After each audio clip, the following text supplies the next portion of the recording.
विद्या classes. आज हम लोग फिर से एक नया चैप्टर पढ़ने के लिए जा रहे हैं। पार्टनरशिप का ही हमारा ये दूसरा चैप्टर है। इस चैप्टर का नाम क्या है? Change in profit sharing ratio या फिर गुडविल कैलकुलेशन भी हम लोग इसमें करना सीखेंगे। इस चैप्टर में क्या है, हम लोग कुछ बेसिक कॉन्सेप्ट मैं आपको देना चाहूंगी कि अगर पार्टनर्स लोग पहले से बिजनेस कर रहे हैं और करने के दौरान अगर उन लोगों ने बाद में डिसाइड किया कि उनके एग्रीमेंट में किसी भी तरह का चेंज आएगा, वो लोग अपना प्रॉफिट शेयरिंग रेशियो में कुछ चेंजेस करेंगे या किसी और तरह से कहीं पे कोई भी चेंजेस लाना है, तो उसके लिए फिर से एक नया करके उन्हें एग्रीमेंट बनाने की जरूरत पड़ती है। और अगर हम कोई नए पार्टनर को लेके आ रहे हैं या फिर हमारे बिजनेस में से मान लीजिए कोई पार्टनर अब रिटायर होके चला जा रहा है या किसी पार्टनर का डेथ हो गया, तो या पार्टनर्स लोगों ने डिसाइड किया कि वो लोग अपना प्रॉफिट शेयरिंग रेशियो में चेंजेस करेंगे, तो इन सब कंडीशन में हमें फिर से एक नया करके सब कुछ प्रिपेयर करना पड़ता है, जिसे हम लोग बोलते हैं रिकंस्टिट्यूशन करना। ठीक है, देखिए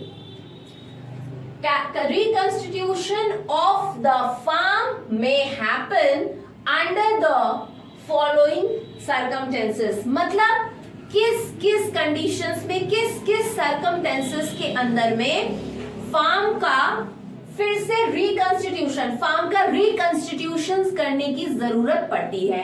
ऐसे कौन कौन से सर्कमस्टेंसेस है जहां पर हमारे फर्म को रिकंस्टिट्यूशन करने की जरूरत पड़ती है? ठीक है, तो सबसे पहला हमारा क्या कंडीशन है जहां पे हमें रिकंस्टिट्यूशन करना पड़ता है? Change in profit sharing ratio among the existing partners.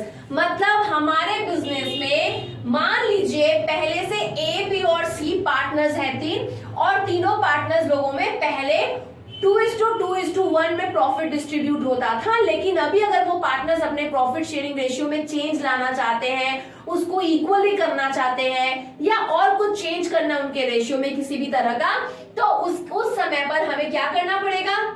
अगर पार्टनर लोग अपना पहले प्रॉफिट शेयरिंग रेशियो था मान लीजिए 1:1:1 और अब वो उसको मान लीजिए करेंगे 2:1:1 या फिर वो कुछ भी किसी भी तरह का अगर वो चेंज लेकर के आ रहे हैं, मतलब उनके रेशियो में अगर किसी भी तरह का चेंज आ रहा है, तो उस कंडीशन में हमें रिकंस्टिट्यूशन करने की जरूरत पड़ती है। ये पहला आप याद रखिएगा कि जब भी एग्जिस्टिंग पार्टनर अपने प्रॉफिट शेयरिंग रेशियो में बदलाव करते हैं, कुछ नया प्रॉफिट शेयरिंग रेशियो बनाना चाहते हैं, उस समय हमें रिकंस्टिट्यूशन करना पड़ता है। दूसरा, एडमिशन ऑफ न्यू पार्टनर।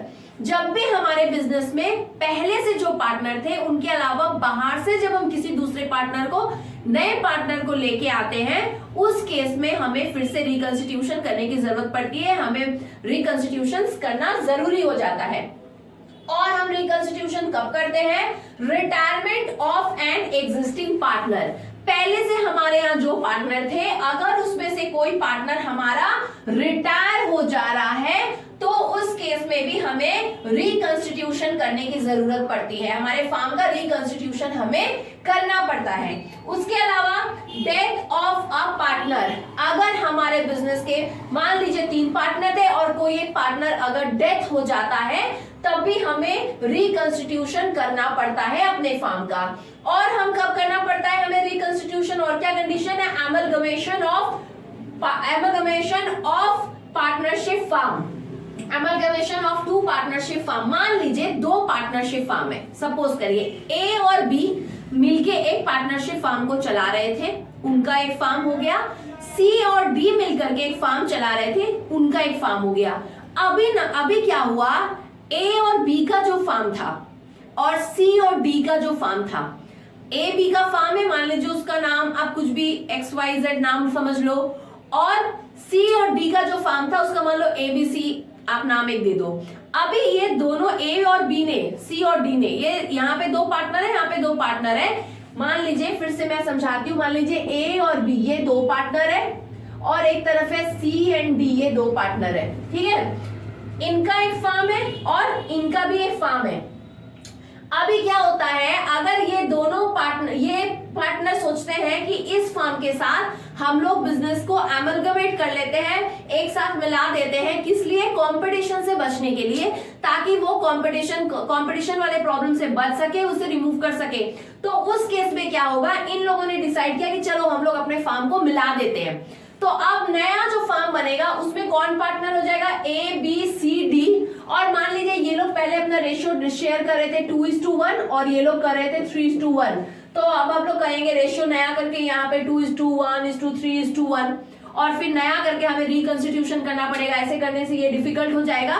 तो जब भी याद रखेंगे, जब भी दो पार्टनरशिप फर्म, ए बी का फर्म और सी डी का फर्म, जब ये दोनों फर्म अगर एक साथ मिल जाते हैं, किस लिए, ताकि वो उन्हें कंपटीशन से बचने के लिए वो सोचते हैं चलो एक साथ मिल जाते हैं और मिलके चलाते हैं, कंपटीशन का सामना नहीं करना पड़ेगा, इसलिए ए और बी ने सी और डी के साथ अमलगमेट कर लिया।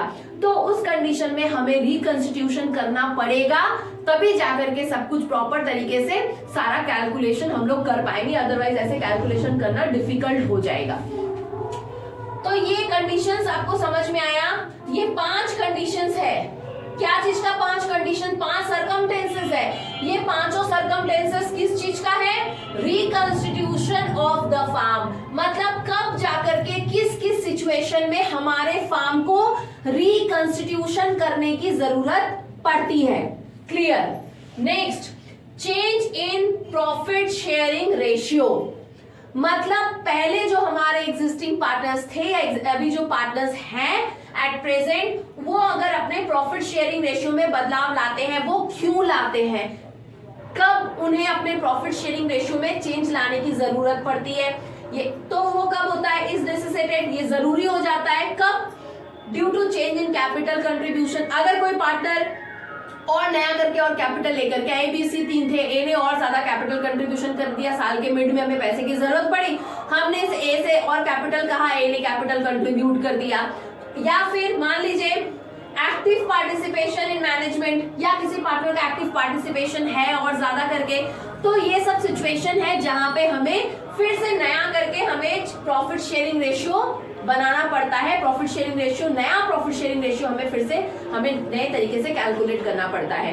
तो ये आप 2 टॉपिक था। अभी हम लोग क्या करेंगे, अब हम लोग इसके बाद और एक पार्ट इसका भी मैं अभी आपको पढ़ाऊंगी, इसको मैं पहले रब करती हूँ। Adjustment required at the time of change in profit sharing ratio. मतलब जब भी हम लोग अपने प्रॉफिट शेयरिंग रेशियो में अगर कुछ चेंज करने के लिए जा रहे हैं, उस समय पर हमें क्या क्या एडजस्टमेंट करने की जरूरत पड़ती है।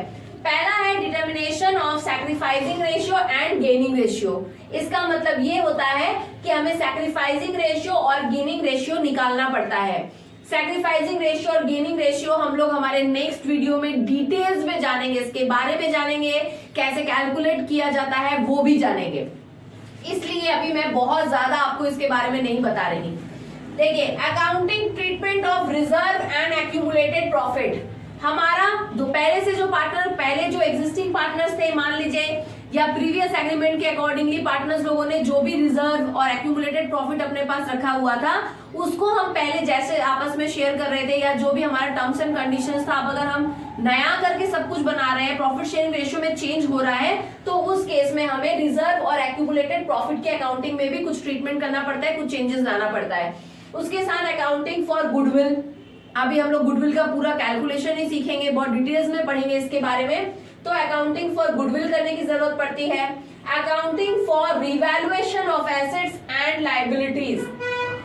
और एक बात जान लीजिए, हमें हमारा जो भी एसेट्स एंड लायबिलिटीज पहले से था हमारे फर्म का, उससे भी हमें रिवैल्यूएशन करने की जरूरत पड़ती है। और क्या होता है, एडजस्टमेंट ऑफ कैपिटल्स, हमारे कैपिटल्स में भी एडजस्टमेंट करने की जरूरत पड़ती है। नेक्स्ट क्लास में हम लोग ये सैक्रिफाइसिंग रेशियो, गेनिंग रेशियो ये पढ़ेंगे, और वो भी बहुत डिटेल्स में पढ़ेंगे। और मैं आपको रिजर्व और एक्यूमुलेटेड प्रॉफिट के बारे में भी बताऊंगी। Goodwill calculation, accounting for goodwill कैसा किया जाता है, इस बारे में भी हम लोग बहुत डिटेल्स में पढ़ने वाले हैं। तो आप ये बस याद रखिएगा कि adjustment required at the time of change in profit sharing ratio, किस किस एडजस्टमेंट करने की जरूरत पड़ती है अगर हमारे प्रॉफिट शेयरिंग रेशियो में चेंज किया जा रहा है तब। पहला, determination of sacrificing ratio and gaining ratio, हमें सैक्रिफाइसिंग रेशियो और गेनिंग रेशियो कैलकुलेट करना पड़ता है। Accounting treatment of reserve and accumulated profit, हमें हमारे रिजर्व और एक्यूमुलेटेड प्रॉफिट में भी अकाउंटिंग ट्रीटमेंट नया करके करना पड़ता है। अकाउंटिंग ट्रीटमेंट फॉर गुडविल, और साथ ही साथ accounting for revaluation of assets and liabilities, हमारे बिजनेस, हमारे फार्म के जो भी एसेट्स एंड लायबिलिटीज पहले से हैं उन्हें भी हमें रीवैल्यूएशन करने की जरूरत पड़ती है, और एडजस्टमेंट ऑफ कैपिटल। ये 5 चीजें हैं, 5 एडजस्टमेंट है जो हमें करने की जरूरत पड़ती है। कब? At the time of change in profit sharing ratio. आज जस्ट आपको थोड़ा सा कॉन्सेप्ट दिया था, एक्चुअल में हमारा ये चैप्टर स्टार्ट होने वाला है। नेक्स्ट वीडियो में जो है हम लोग एक एक करके हर तरह से रेशियो कैलकुलेशन करना सीखेंगे, गुडविल कैलकुलेशन करना सीखेंगे। तो नेक्स्ट वीडियो बिल्कुल भी मिस मत करिएगा, वो बहुत इंपॉर्टेंट होने वाला है आपके लिए। Thank you.